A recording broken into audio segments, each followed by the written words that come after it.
performing indigeneity in the Cordillera dance community and power in the islands of Luzon.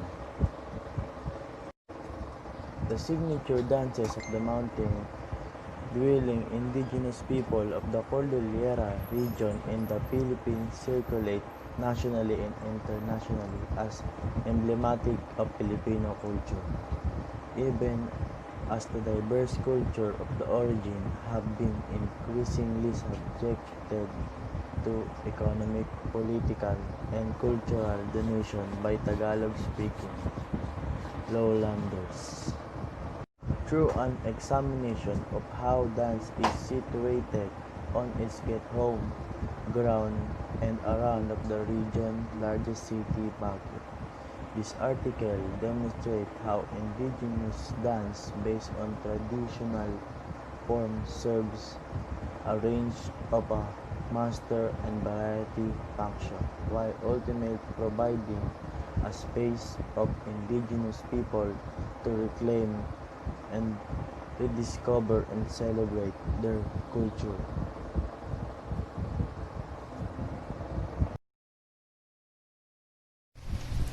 Before the advent of colonialism into what is now known as the Philippine Archipelago, the people of the Cordillera region were communities or villages of tribes and clans.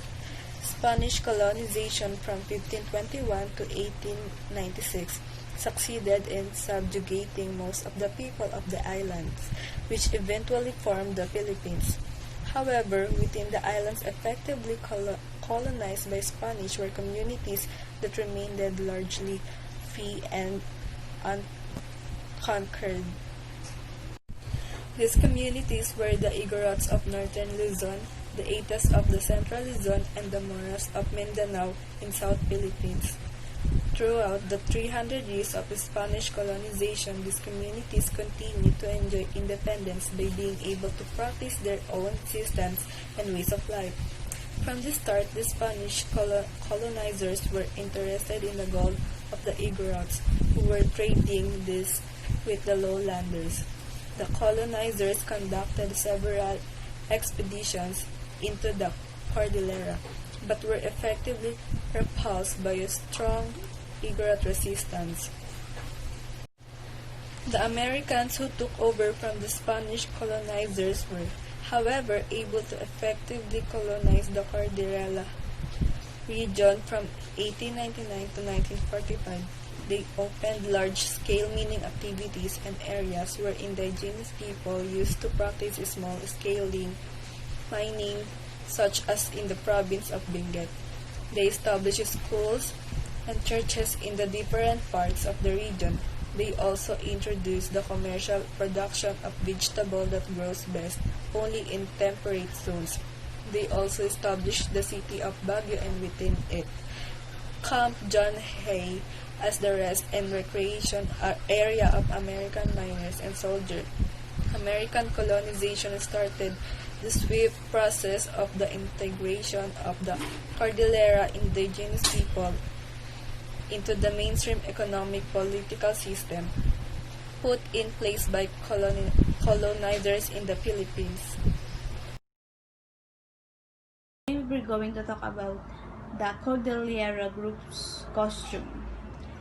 So, the Cordillera groups composed of the Bontoc, Ifugao, Benguet, Apayao, Kalinga, Itneg, Ilonggot, and Gadang has its own unique costumes and tradition reflected in their dance. Most of the dance are reflections of the daily living. Use metal, gongs called gansa, and other percussive instrument to accompany their dance during rituals, festivities, and other social gatherings. So, I'm going to discuss the 4 types of Cordillera groups costumes, which is Bontoc, Benguet, Ifugao, and Kalinga. Bontoc, the costumes of the people is simple. The men wearing long strips of hand woven loincloth called wains, and the women wear kind of wrap around skirts called lufit. For Ifugao costume, there are 6 types of wano, which means are used depending on the occasion or the man's social status. Ifugao woman wear tapis, a wrap-round skirt.